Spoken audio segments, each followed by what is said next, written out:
Audio Jungle.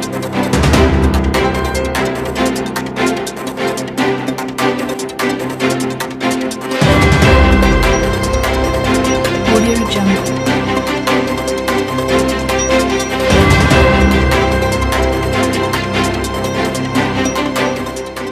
Bonjour, bonsoir, mesdames, mesdemoiselles et messieurs, selon l'heure à laquelle vous nous suivez ou que vous soyez, bienvenue dans votre émission Droit de savoir et surtout, bonne heureuse année 2021. Comme vous le savez, il n'est plus rare d'entendre les slogans anti-français dans certains pays d'Afrique francophone, un phénomène qui prend de l'ampleur. De son côté, Paris dénonce ce qu'il qualifie par le French bashing, ce sentiment anti-français ressenti à la plus haute sphère politique française au point où le président Emmanuel Macron s'est posé la question de savoir pourquoi tant de haine, naturellement contre la France. Mais à qui pose-t-il cette question? Aux peuples africains ou aux puissances étrangères rivales, notamment la Turquie et la Russie qui depuis un certain temps font un clin d'œil à certains pays d'Afrique francophone. Des rapprochements qui ne sont pas du goût de la France, qui se voient ainsi évincés de son précaré africain. Vous avez probablement compris que l'Afrique est de plus en plus convoitée, simplement parce que le 21e siècle est africain. Voilà sur quoi repose notre entretien aujourd'hui, les nouveaux enjeux géostratégiques et géopolitiques en Afrique, le cas de la Centrafrique. Avec moi sur ce plateau, Maître Norbert Tricot. Il est avocat au barreau de Paris et conseil défense du général Jean-Marie Michel Mokoko, qui, vous le savez, est en prison pour 20 ans, accusé d'atteinte à la sûreté intérieure de l'État, selon la version de Brazzaville, alors que l'opinion congolaise et internationale savent que le général Jean-Marie Michel Mokoko est victime d'une intolérance politique, notamment pour avoir été candidat à l'élection présidentielle de 2016. Ça sera là le second sujet de notre entretien avec Maître Tricot. Bonjour, Maître. Bonjour. Je rappelais d'entrée de jeu que vous êtes aussi conseil de défense du général Jean-Marie Michel Mokoko, qui aujourd'hui est en prison. Et j'ai dit, Brazzaville l'accuse, bien sûr, c'est la version officielle, d'atteinte à la sûreté intérieure de l'État. Comment se porte aujourd'hui votre client? Alors, en ce qui concerne Jean-Marie Michel Mokoko, je précise qu'il est défendu par notre collectif d'avocats qui regroupe 4 avocats du barreau de Brazzaville et 3 avocats du barreau de Paris. Notre client va mieux. Comme vous le savez, l'été dernier, il avait dû être exfiltré de la maison d'arrêt de Brazzaville pour pouvoir être soigné en Turquie.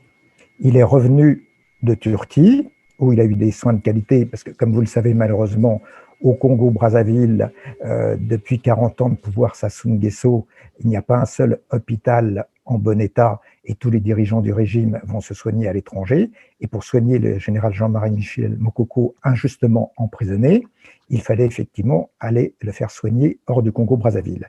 Il a donc été soigné en Turquie où il a eu de bons soins. Il est rentré donc à Brazzaville. Et il est actuellement à l'hôpital militaire de Brazzaville où il fait de la rééducation. Et mes confrères du barreau de Brazzaville lui rendent régulièrement visite pour s'assurer de son état de santé.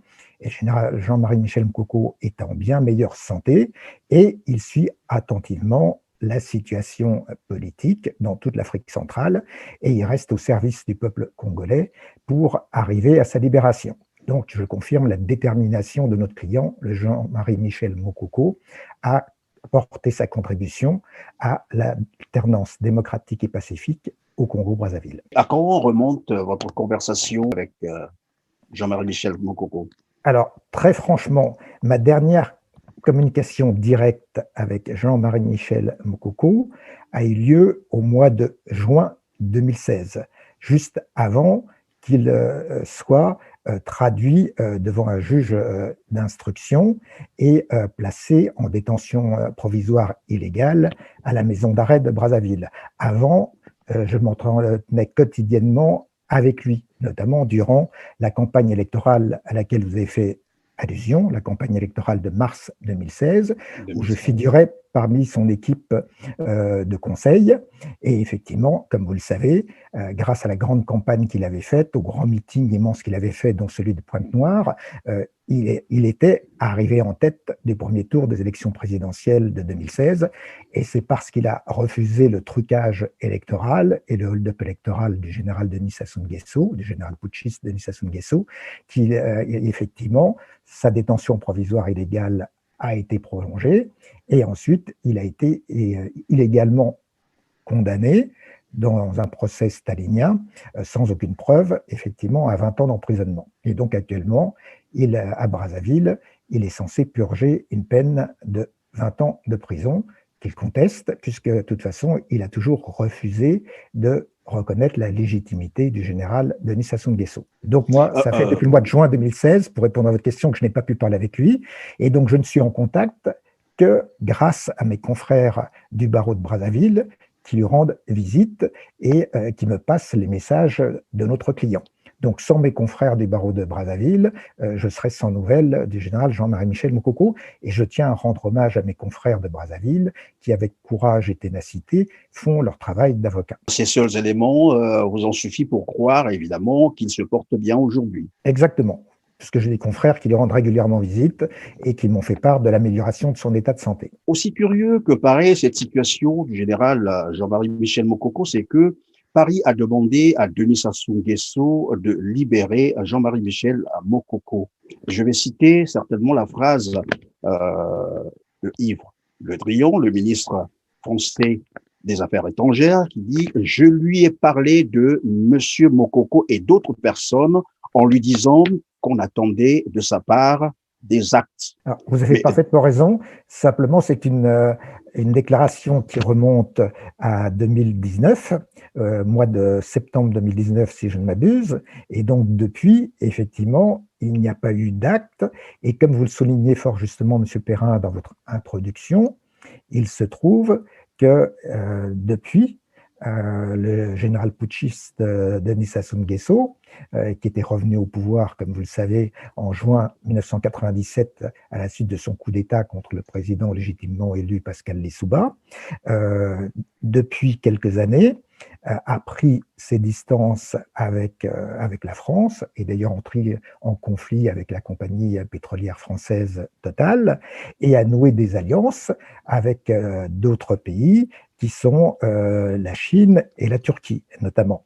Et donc, les intérêts chinois sont de plus en plus présents au Congo-Brazzaville pour exploiter les ressources du sol du Congo-Brazzaville. Ce qui explique pourquoi l'influence de la France sur le général putschiste Denis Sassou Nguesso est de moins en moins importante, puisque de toute façon, les deux premiers créanciers au point de vue financier actuellement du Congo-Brazzaville, qui est en faillite économique totale, puisque le général Denis Sassou Nguesso a gagé les ressources pétrolières et douanières sur plus de 20 ans, s'est totalement endetté auprès de la Chine et de la Turquie, et ce qui fait qu'avant, il y a quelques années encore, c'était la France qui était le premier créancier de l'État illégitime du Congo-Brazzaville. Désormais, ce sont la Chine et la Turquie les premiers créanciers et les premiers financiers. Et comme vous le savez, qui paye commande. Donc, c'est actuellement la Chine et la Turquie qui déterminent la politique au Congo-Brazzaville. Et d'ailleurs, après, quand on parlera d'autres pays, on verra que ça a des incidences sur d'autres pays de la sous-région Afrique centrale. C'est ce qui justifie finalement, je dirais, un peu la faiblesse, sinon le silence de l'Élysée, mais aussi de l'ONU qui avait également demandé la libération de Jean-Marie Michel Mokoko face à ce refus d'obtempérer de Brazzaville. Alors, c'est parfaitement exact. En ce qui concerne l'ONU, c'est le groupe de travail de l'Organisation des Nations Unies sur la détention arbitraire que notre collectif d'avocats avait été saisi et qui, à notre demande, a rendu un avis demandant la libération immédiate du général Jean-Marie Michel Mokoko, ainsi que son indemnisation par l'État congolais compte tenu de sa détention arbitraire et injustifiée. Mais bien entendu, l'État congolais du général putschiste Denis Sassou Nguesso n'a pas exécuté cette recommandation de l'Organisation des Nations Unies, puisqu'il préfère se situer en marge avec des pays qui, de toute façon, s'affranchissent souvent des recommandations des Nations Unies, ce qui est le cas de la Chine et de la Turquie. Vous déclarez dans un journal, la presse française, si Monsieur Mokoko voulait faire un coup d'État, il l'aurait fait depuis longtemps. C'est là votre conviction qu'il a été accusé à tort? C'est ma conviction la plus totale. Je suis le parcours du général Jean-Marie Michel Mokoko depuis, je dirais, le moment fort qui a été la période des années 90, notamment la grève générale de la Confédération des travailleurs congolais. Et à l'époque, le général Sassou Nguesso était malheureusement déjà chef de l'État. Le général Jean-Marie Michel Mokoko était chef d'état-major des armées. Et le général Sassou Nguesso lui avait demandé de faire tirer sur la foule des manifestants grévistes. Et à l'époque, le général Jean-Marie Michel Mokoko avait refusé, disant que c'était un ordre manifestement illégal, un crime contre l'humanité, qui ne pouvait pas l'exécuter et qu'il conseillait la mise en place d'un dialogue. Ça contribuait à la mise en place de la conférence nationale souveraine, on ne va pas refaire l'histoire, 91, et qui a abouti d'ailleurs à préparer les seules élections libres et transparentes qui aient jamais connu le Congo-Brazzaville et qui ont abouti à l'élection, donc en 1992, du président Pascal Lissouba. Donc, le général Jean-Marie Michel Mokoko a toujours été un militaire républicain, respectueux de la loi et des intérêts du peuple. Donc, il n'a jamais été un putschiste. Il a d'ailleurs effectué de nombreuses missions de maintien de la paix pour le compte de l'Union africaine. Il a effectué des missions de maintien de la paix en Côte d'Ivoire, en République centrafricaine. On pourra notamment parler de la République centrafricaine, pays qu'il connaît bien. Et donc jamais, alors qu'il aurait eu les moyens, vu sa popularité, il aurait pu faire un coup d'État s'il avait voulu. Mais c'est contraire à ses convictions. Et d'ailleurs, on n'a jamais vu un militaire putschiste accepter de faire une campagne pour les élections présidentielles en sachant qu'il a été empêché de faire campagne. Parce que le premier jour de la campagne, j'ai été témoin, le 4 mars 2016, dès le premier jour, il a été interpellé par la police politique des GST. Son domicile a été perquisitionné, on l'a retenu pendant une journée, et après, on n'a pas cessé de vouloir l'empêcher de faire campagne électorale. En attendant le résultat des élections, il était assigné à résidence. Son domicile était encerclé. Les journalistes, dont certains de la presse internationale et certains de mes amis journalistes français, se sont même fait matraquer par les policiers, voler leur matériel quand ils voulaient lui rendre visite pour lui faire des interviews. Si c'était un putschiste, il aurait pris la fuite, il aurait pris le maquis et il aurait organisé son coup d'État. Au contraire, dès le départ, il m'avait dit, et ça date du mois de février 2016, lorsqu'il s'est préparé à revenir de Bangui, où il est en mission pour l'Union africaine, à Brazzaville, pour sa déclaration officielle de campagne, et qu'il a été accueilli en étant caillassé par les policiers du régime, il m'avait dit « Je reviens faire campagne électorale dans mon pays, mais je sais que je serai emprisonné par le général Denis Sassou Nguesso. Mais je fais ça pour sensibiliser le peuple congolais et la communauté internationale à la nécessité d'organiser une alternance démocratique et pacifique. » Et il m'a dit, je marche dans les pas de mon modèle, qu'il avait rencontré plusieurs fois, Nelson Mandela, et je suis prêt à aller en prison, et je sortirai de prison pour libérer mon pays. Donc dès le départ, il avait planifié qu'il irait en prison. Et il nous avait dit, nous, à ses avocats, vous m'accompagnerez dans ma défense, mais de toute façon, j'irai en prison. Donc, je ne connais aucun putschiste qui fait un coup d'État en prévoyant d'aller en prison. Ça, il faudrait que vous m'expliquiez comment il peut y arriver. Et qui, en plus, n'a pas d'armes pour organiser de coups d'État, parce que son domicile a été perquisitionné plusieurs fois, on n'a jamais trouvé d'armes. Il n'y a que lorsqu'on a fait le faux procès qu'on a été chercher des armes qui ont été les mêmes qu'on a trouvées chez le député ancien ministre André Okombi-Salissa. C'est les mêmes armes qu'on balade partout pour dire ce sont des putschistes et ce sont quelques vieux petits fusils impossible de faire un coup d'État avec ces petits fusils. Donc tout ça, je veux dire, on le sait fort bien. Et l'entourage du général Sassou Nguesso le dit fort cyniquement. Bien entendu, de toute façon, on vous ramène des armes à votre domicile et on vous accuse de coup d'État, c'est pas un problème.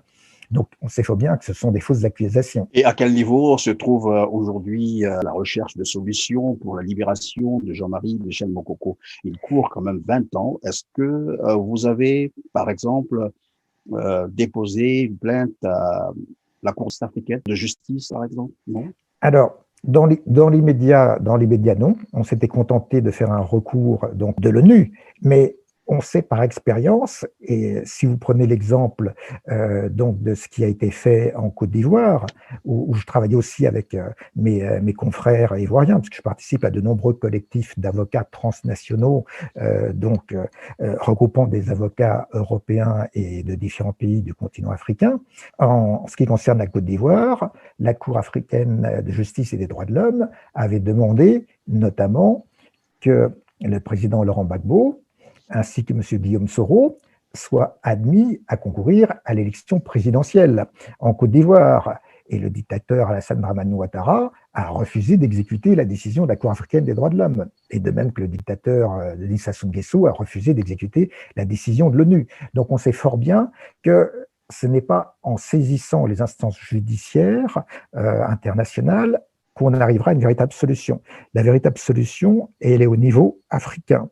Et d'ailleurs, il y avait eu un début de solution qui avait eu lieu au mois de juillet dernier, puisque au mois de juillet dernier, le 15 juillet, le vice-président de l'Union africaine et actuel président de la République démocratique du Congo, et qui depuis ce jour est président de l'Union africaine, à savoir son Excellence Félix Tshisekedi, s'était rendu le 15 avril à Brazzaville, où il avait demandé soit la libération du général Jean-Marie Michel Mokoko, soit qu'il puisse être évacué hors du Congo-Brazzaville pour être soigné. Et c'est d'ailleurs à la suite de cette visite du président Félix Tshisekedi que le général Denis Sassou Nguesso avait reçu des membres de la famille du général Mokoko pour dire qu'il n'irait pas être soigné à Kinshasa ou dans un autre hôpital d'un pays africain, parce qu'il avait été proposé aussi Nairobi et d'autres hôpitaux, et il avait dit qu'il ne voulait pas que ce soit en Afrique, et que ça serait donc chez son allié turc, et donc c'est pour ça que le général Jean-Marie Michel Mokoko avait été exfiltré en Turquie, parce que le général Denis Sassou Nguesso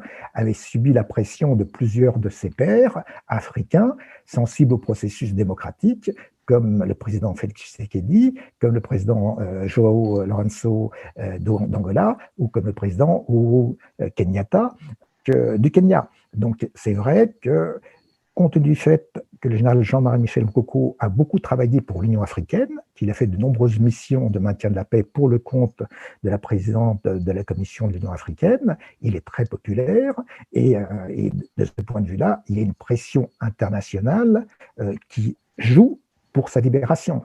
Et compte tenu de la proximité de l'échéance de la prochaine élection présidentielle de mars 2021, alors que le général président Sassou Nguesso compte se représenter et qui veut freiner les ardeurs de son fils Denis Christel Sassou Nguesso, le contexte est très difficile pour la dictature congolaise en faillite. Et effectivement, ils essayent de trouver une solution. Et ce que souhaiterait de fait, mais ça a toujours été refusé par le général Jean-Marie Michel Mokoko, le souhait le plus cher du général putschiste Denis Sassou Nguesso, c'est que le général Jean-Marie Michel Mokoko accepte d'être exilé. Mais ça, il a toujours refusé. Pour donner un exemple, au mois de mai 2016, alors qu'il était assigné à résidence à son domicile de Brazzaville, qu'on empêchait, y compris son médecin personnel, de rentrer à son domicile, qu'on empêchait de lui apporter ses médicaments. Alors, il se trouve que le général Jean-Marie Michel Mokoko souffre de problèmes importants de hypertension artérielle et de tachycardie cardiaque, donc il a besoin de prendre des médicaments régulièrement. Et au mois de mai, comme son domicile faisait l'objet d'un état de siège, il ne pouvait plus avoir ses médicaments, et il avait commencé à avoir de sérieux problèmes de santé. Et donc, au téléphone, il m'en avait fait part. Et donc, j'avais contacté à l'époque, on était en mai 2016, et c'était M. Jean-Marc Ayrault, qui était le ministre français des Affaires étrangères de François Hollande, et la France avait proposé d'exfiltrer médicalement en France le général Jean-Marie Michel Mokoko, ce qu'il avait refusé. Il avait dit « je ne peux pas ». Cela fait depuis le mois d'avril que le général Denis Sassou Nguesso bombarde les populations du Poul, les populations du Sud, et crée donc une véritable terreur. Je ne vais pas fuir mon pays pendant que mes compatriotes souffrent. Donc il a dit « je refuse d'être exfiltré, je préfère mourir en prison au Congo que quitter mon sol natal ». Donc il refusera toujours d'être exfiltré, exilé hors du Congo.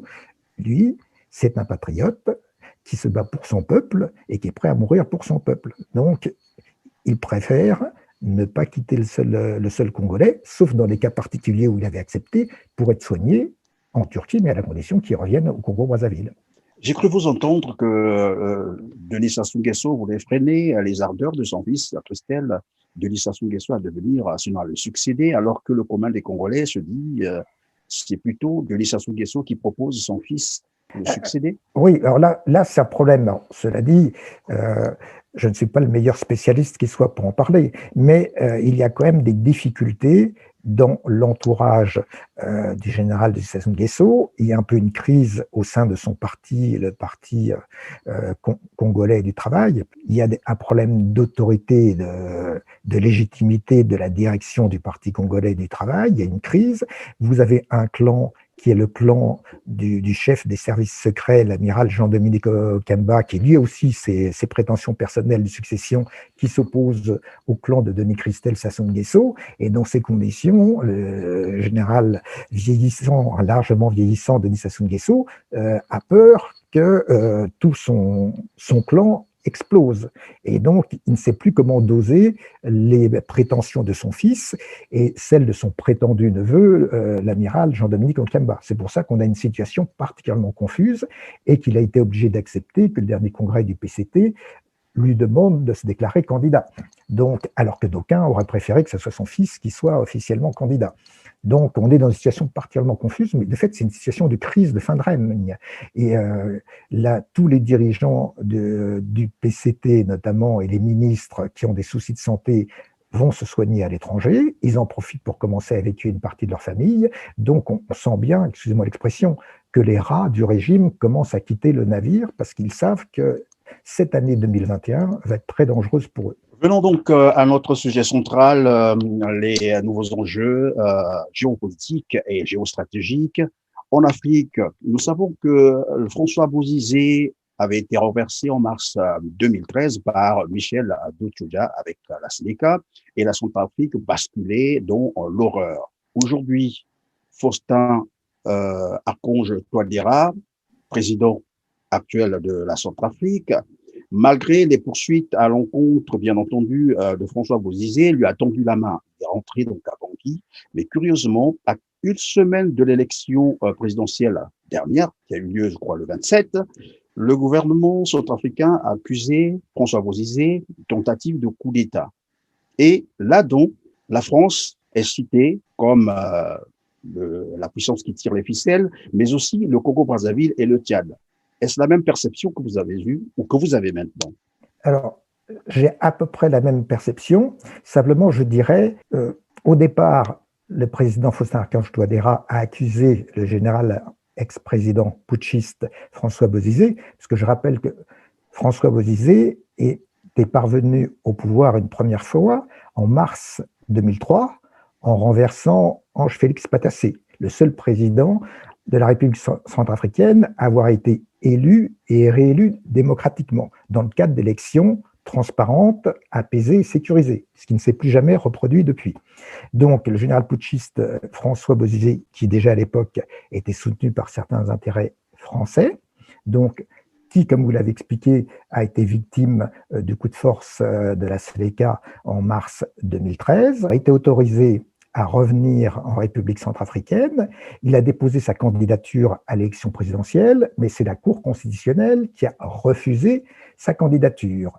Et effectivement, comme vous l'avez souligné, une coalition soi-disant pour le changement de différents groupes rebelles s'est constituée. Et là, le président Faustin n'a pas eu besoin d'accuser le général Bozizé, parce que c'est le général Bozizé qui a déclaré qu'il soutenait l'action de ces groupes rebelles. Et d'ailleurs, son fils a été tué lors d'une escarmouche au milieu des troupes rebelles. Donc, le général Bozizé, exactement. Et le général François Bozizé a indiqué qu'il soutenait l'action de ces groupes rebelles et qu'il déniait toute légitimité à l'organisation d'élections et que son objectif, c'était d'empêcher la tenue des élections présidentielle et législative du 27 décembre dernier, donc en République centrafricaine. Et là, vous avez raison de le souligner, plusieurs fois, le général François Bozizé a été aperçu à Oyo, dans le fief du général putschiste congolais Denis Sassou Nguesso, et il a été reçu par le général Denis Sassou Nguesso. Donc, il existe ce que le juriste que je suis appelle des indices concordants et de fortes présomptions que, soutenu par Denis Sassou Nguesso, Bozizé a cru qu'il arriverait à emporter militairement la République centrafricaine. Et pour cela, effectivement, il s'appuie sur certains réseaux qui font partie de ce qui reste encore de ce qu'on appelait les réseaux de la France-Afrique, où il y a des intérêts économiques et politiques qui subsistent encore et qui continuent d'avoir une politique néocolonialiste, prédatrice dans toute l'Afrique francophone. Et donc, malheureusement, il existe des indices que certaines personnes qui sont liées à ces anciens réseaux dits de la France-Afrique, et que pour l'instant, le président français Emmanuel Macron n'a pas encore réussi à éradiquer, ben, ces réseaux-là continuent d'agir. Donc, on arrive en République centrafricaine à une situation dramatique qui ressemble un peu à celle qui a existé il y a 20 ans en République démocratique du Congo, où vous avez des puissances internationales qui, pour pouvoir contrôler les ressources minières et pétrolières d'un pays, instrumentalisent des rébellions, des groupes armés, organisent des coups d'État pour les contrôler. Et ça se traduit par des massacres des populations civiles. Ça a été le cas pendant de nombreuses années en République démocratique du Congo, et c'est malheureusement le cas en République centrafricaine, où on s'aperçoit que vous avez donc des intérêts qui s'opposent, d'une part des intérêts français, d'autre part des intérêts russes, donc des intérêts rwandais, des alliances diverses, des alliances avec des Tchadiens, des alliances avec des Congolais. Donc la pauvre population centrafricaine est totalement prise en otage par ces intérêts étrangers. Et là, effectivement, on arrive à une situation où ce ne sont pas les forces de la MINUSCA, de la mission des Nations Unies en République centrafricaine, qui peuvent arriver à sécuriser la situation. La preuve en est, c'est que de fait, dans la moitié du pays, le 27 décembre dernier, les élections n'ont pas pu se tenir. Et même un parti de masse comme le MPLC, le Mouvement pour la libération du peuple centrafricain, donc dirigé par M. Martin Ziguélé, qui est très implanté dans le pays, a été obligé de constater que même lorsque des élections se tenaient, dans certaines préfectures reculées, il y avait des groupes rebelles qui arrivaient et qui, à la force des armes, prenaient les bulletins, les urnes de bulletins de vote et les brûlaient, les détruisaient. Donc on est vraiment dans une situation où la moitié de la population centrafricaine a été privée de son droit de vote. C'est pour ça que moi je soutiens la déclaration du président Martin Ziguélé, qui est de demander que l'on puisse apaiser la situation, sécuriser et autoriser les populations qui ont été privées de leur droit de vote, c'est-à-dire la moitié de la population centrafricaine, à revoter. Sinon, il n'y a pas d'élection transparente. Oui, mais Maître Tricot, lorsque vous dites que les élections ne sont pas déroulées comme il se doit, c'est pas qu'il y a eu des imperfections, mais la presse locale nous dit tout le contraire. Elle dit que les élections ont eu lieu, il y a eu des files d'attente et nous avons des images là-dessus. On a l'impression que la presse française dit tout autre chose et la presse locale dit le contraire. Oui, alors là, vous avez malheureusement une instrumentalisation des médias. Mais, comme je vous l'indiquais, il n'y a que la moitié de la population centrafricaine qui a pu voter, notamment dans la région de Bangui, qui a pu voter de façon sécurisée. L'autre moitié, notamment celle dans le nord et l'ouest du pays, n'a pas pu le faire. Donc on ne peut pas priver une population de son droit de vote. Il s'agit d'élire un président de la République, il s'agit d'élire des députés. Donc si on veut apaiser la situation en République centrafricaine, ça veut dire qu'il faut que l'Union africaine et l'Organisation des Nations Unies renforcent leur force d'interposition, leur mission de maintien de la paix, pour qu'on puisse avoir un nouveau scrutin apaisé.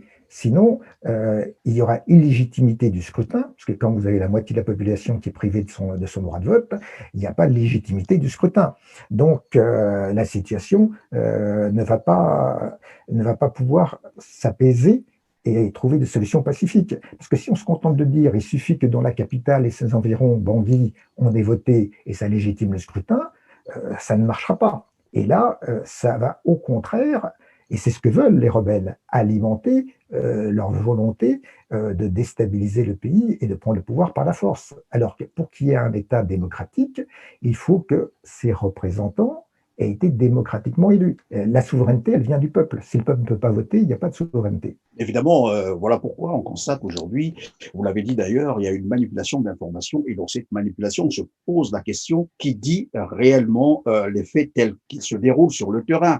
Vous vous souviendrez que le 15 décembre dernier, Facebook a supprimé les comptes Facebook alimentés par l'armée française, c'est bien dit, accusés de manipulation en Afrique. Alors on se demande qui dit finalement la vérité. Est-ce que c'est la presse française? Est-ce que ce sont les presses centrafricaines? On n'arrive plus à comprendre cette situation. Et pourquoi d'ailleurs la présence russe gêne-t-elle autant la France en RCN? Alors, vous avez parfaitement raison de le souligner. D'ailleurs, ça a été reconnu par les autorités françaises en disant que là, il y avait eu un dérapage et qu'il avait été mis fin aux activités sur les réseaux sociaux de certains représentants des forces armées françaises. Parce que de fait, il y avait un début de guéguerre médiatique entre les chaînes genre RT, Russia Today russes et les réseaux sociaux animés par des Français. Et donc là, c'est un dérapage total. On ne peut pas avoir une instrumentalisation et une manipulation de l'opinion par la création de faux comptes, diffusion de fausses informations, etc. Ça, c'est particulièrement regrettable. Les autorités françaises ont pris acte qu'il y a eu ce dérapage. J'espère qu'elles corrigeront définitivement la situation. Mais ce qui est certain, et vous avez raison de le souligner, c'est que la France pâtit de la nouvelle influence de la Russie, donc notamment en République centrafricaine, parce que la République centrafricaine a des richesses minières extrêmement importantes. Et donc, c'est stratégique. Il y a des richesses de diamants, des richesses d'or, d'uranium, et vous avez également une poche de pétrole qui est la continuité de la roche mère qui va au Tchad. Et donc, c'est vrai que si on exploite le pétrole de République centrafricaine en passant par le Tchad et en prenant le léoduc qui va jusqu'à Kribi au Cameroun et on l'évacue par la mer, eh bien, ça a de quoi exciter les intérêts de nombreuses multinationales pétrolières. Ça se comprend malheureusement parfaitement parce que comme le disent certains, et je reprendrai une vieille maxime, qui est une maxime d'un pays où j'ai eu l'occasion de travailler, qui s'appelle le Venezuela, le pétrole est souvent la malédiction du diable. C'est-à-dire que c'est au nom du pétrole qu'on déclenche des guerres, qu'on va envoyer des mercenaires, qu'on va recruter des enfants soldats, etc. Et donc, c'est particulièrement dramatique. Donc, quand un pays a des ressources minières et des richesses aussi importantes de son sous-sol, ça attire de nombreux prédateurs. C'est pour ça que je vous avais cité l'exemple de la République démocratique du Congo, notamment sous les présidences Laurent Désiré Kabila père et Joseph Kabila fils, où là, effectivement, on a eu une prédation internationale intense avec massacre des populations, rébellion organisée, qui est le même processus qu'on voit actuellement en République centrafricaine. Alors, heureusement, puisqu'on est en début d'année, essayons d'être un peu optimistes sur l'évolution des choses. En sous-région Afrique centrale, la République démocratique du Congo est une exception, alors que la majorité des pays d'Afrique centrale francophone sont des dictatures sanguinaires, liberticides. Eh bien, en République démocratique du Congo, on a eu, avec l'élection de décembre 2018, l'élection de Félix Tshisekedi, on a eu un début d'alternance démocratique et pacifique face à la dictature, 18 ans de dictature Kabila père et Kabila fils, et un début de, comme l'a appelé monsieur le président Félix Tshisekedi, un début de déboulonnage du système dictatorial Kabila de façon progressive, et avec des résultats de libération de tous les prisonniers politiques. J'en sais quelque chose, parce que moi, je me suis encore déplacé au mois de novembre 2019 à Kinshasa pour faire libérer un des derniers prisonniers politiques qui était mon client, le colonel John Subangou, prisonnier personnel de Joseph Kabila. Et depuis, il y a eu des désarmements de milices dans le nord-est de la République démocratique du Congo pour commencer à pacifier le pays. Et maintenant, on organise une union sacrée pour effectivement travailler de façon apaisée dans l'intérêt du pays. Cet exemple d'alternance démocratique, il faudrait qu'il puisse gagner les autres pays de la sous-région, donc Afrique centrale. Et malheureusement, ça n'est pas encore le cas. Quand on voit la situation non seulement au Congo-Brazzaville, en République centrafricaine, au Gabon, au Cameroun, au Tchad, en Guinée équatoriale, on a des dirigeants qui sont au pouvoir depuis des dizaines d'années et qui, pour certains, tentent de transformer leur pays en monarchie où on transmet le pouvoir de père en fils. Et tout ça au Oui, détriment des Maître populations. Tricot, si on revenait sur la Centrafrique, quelle Oui. perspective face à cette guerre entre les puissances qui viennent se battre sur le sol centrafricain? Pour moi, la seule perspective, il faut créer des couloirs humanitaires sous la protection de l'Organisation des Nations Unies et de l'Organisation de l'Union africaine. C'est l'Union africaine qui doit principalement organiser ça, avec aussi le Comité international de la Croix-Rouge et les forces de maintien de la paix de l'Union africaine et des Nations Unies. C'est la seule façon de pouvoir pacifier la situation. Parce que sinon, on va avoir ces luttes de groupes rebelles contre les mercenaires étrangers, parce que donc c'est pas sain d'avoir des mercenaires qui soient présents en permanence sur votre territoire. Et donc ça montre bien qu'il n'y a plus d'État centrafricain indépendant et que les populations ne peuvent pas être protégées. Il faut mettre fin à cette situation. Et il n'y a qu'une concertation internationale, et je pense que la situation en République centrafricaine sera une préoccupation de son nouveau président de l'Union africaine, le président Félix Tshisekedi, pour organiser une solution de maintien de la paix en République centrafricaine. Et on manque justement quelqu'un qui aurait été à la hauteur, parce que c'est un pays qu'il connaît bien et où il a été efficace pour lutter contre les groupes rebelles et pacifier les choses, c'est le général Jean-Marie Michel Mokoko. Lui, il a eu de très bons résultats quand il travaillait pour l'Union africaine à maintenir la paix en République centrafricaine. Malheureusement, il est emprisonné et il ne peut plus jouer ce rôle-là. Mais il ferait partie des personnes qui pourraient jouer un rôle important, et le président Félix Tshisekedi pourrait le missionner pour une nouvelle action de ce type-là. Oui, évidemment, vous parlez de ces pays africains, c'est-à-dire les présidents, en fait, les pays frontaliers, mais vous ne faites pas mention de la France qui, de temps en temps, est aussi pointée du doigt sur la situation centrafricaine. Et dernièrement, d'ailleurs, il y a eu des chasseurs français qui ont survolé la Centrafrique. On se pose d'ailleurs la question, pour quelle raison? Vous avez parfaitement raison. Si, j'ai fait mention de ça en indiquant qu'il y avait des réseaux de la France-Afrique qui étaient intervenus au soutien des actions du général François Bozizé et de son parrain, le général Denis Sassou Nguesso. Donc, malheureusement, il y a des intérêts français qui sont derrière, et il y a y compris des sociétés françaises qui jouent un rôle. Et moi, en tant que juriste, avocat, défenseur des droits humains et des libertés démocratiques, j'estime qu'il serait bon qu'il y ait des commissions d'enquête parlementaires françaises qui s'intéressent de façon plus précise aux activités de certaines multinationales françaises en République centrafricaine et dans d'autres pays de la sous-région. Et je les cite nommément, il s'agit de la compagnie pétrolière Total, il s'agit du groupe logistique Bolloré, notamment, donc il s'agit du groupe Areva EDF, il s'agit aussi, parce qu'il est très implanté là, et il a joué pas toujours un rôle très clair, du groupe Orange, ex-France Télécom. Donc on a différentes multinationales françaises qui jouent un rôle trouble, qui dans certains cas contribuent à donner une aide logistique à des putschistes comme le général François Bozizé, et c'est particulièrement regrettable. Donc là, on a besoin d'avoir des enquêtes indépendantes, et je fais plutôt confiance aux parlementaires français pour mener ces enquêtes indépendantes. Un message particulier concernant, bien entendu, la situation du général Jean-Marie Michel Mokoko, et bien naturellement, vous terminerez par cette influence grandissante, bien entendu, du sentiment anti-français en Afrique. Tout d'abord, sur la situation du général Jean-Marie Michel Mokoko, il est convaincu que l'année 2021 est une année charnière et de transition dans laquelle il pourra jouer un rôle au service du peuple congolais et de toute la sous-région Afrique centrale. Donc ça, c'est le message positif, compte tenu du fait que le régime Sassou Nguesso, après plus de 40 ans de pouvoir, est totalement en crise, en déliquescence, en lutte intestine et en faillite financière. Donc, c'est le côté positif. Le général Jean-Marie Michel Mokoko pourra jouer un rôle important au service du peuple congolais et au service de toute la sous-région Afrique centrale.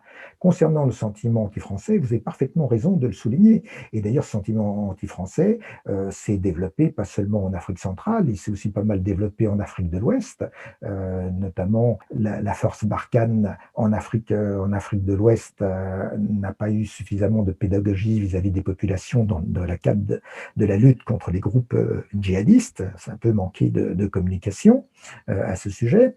Donc, sentiment anti-français, c'est effectivement pas mal développé, notamment dans les pays d'Afrique francophone, d'Afrique de l'Ouest et d'Afrique centrale.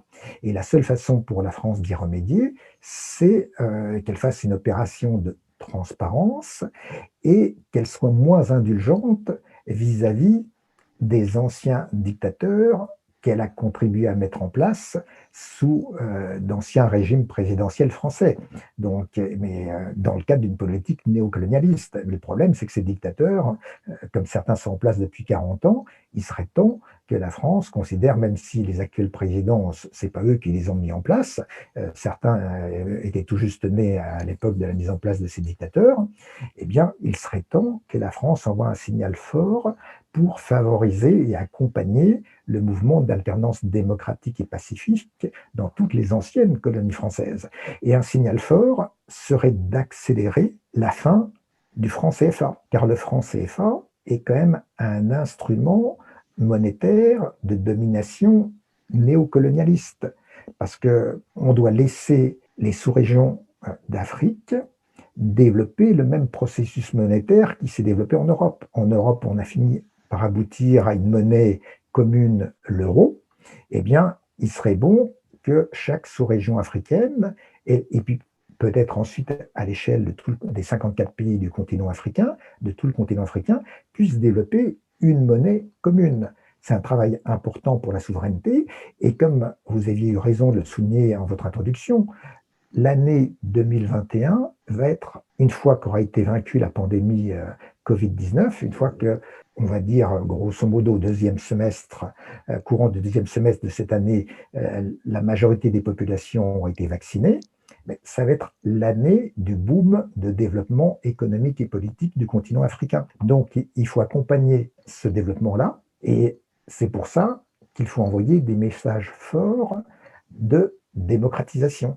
C'est-à-dire que la France devrait être intransigeante, elle devrait envoyer des observateurs à chaque élection, à accompagner toutes les organisations internationales pour surveiller les élections et prendre des mesures de sanctions. Donc, on est prêt à prendre des mesures de sanctions contre la Biélorussie, mais par contre, prendre des mesures de sanctions contre des dictateurs qui violent la souveraineté électorale de leur peuple, comme ça a été le cas au Gabon, comme ça a été le cas au Congo-Brazzaville, comme ça a été le cas au Tchad, etc.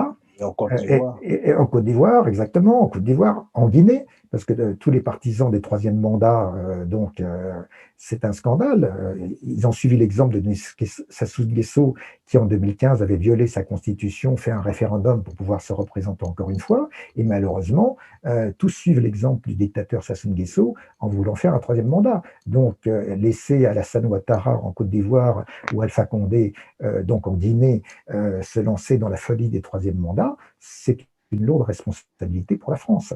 On doit effectivement accompagner un véritable mouvement de démocratisation et d'alternance démocratique. Comment peut-on accepter qu'on ait des dictateurs qui sont en général, qui ont une moyenne d'âge de 75 ans, qui se maintiennent depuis plus de 40 ans au pouvoir en affamant leur population, alors que la majorité de la population a moins de 25 ans.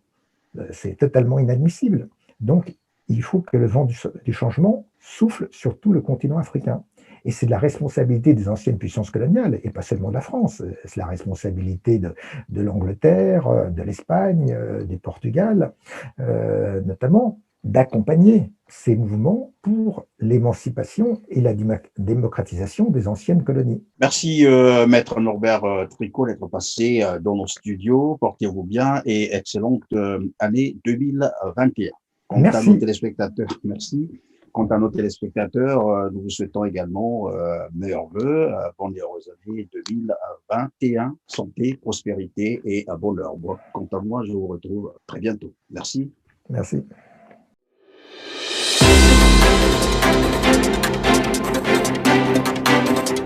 Audio Jungle.